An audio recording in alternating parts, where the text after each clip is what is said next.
एक ब्यूटीफुल सी बटरफ्लाई इधर से उधर घूम रही थी।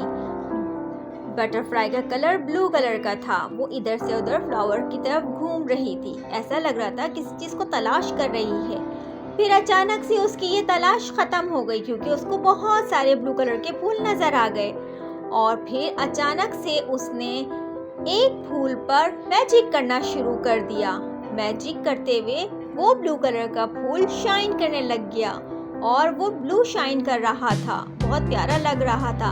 इसी तरह से बटरफ्लाई ने तमाम तर फूलों पर ब्लू शाइन मैजिक करना शुरू कर दिया और फिर वो तमाम तर फूल जो थे वो सारे ब्लू शाइन करने लग गए और वो बहुत खूबसूरत मंजर लग रहा था। रात के टाइम तो बहुत शाइन कर रहे थे वो ब्लू कलर की। और वो दरअसल एक मैजिकल बटरफ्लाई थी जिसने तमाम तरह फूलों को शाइन कर दिया।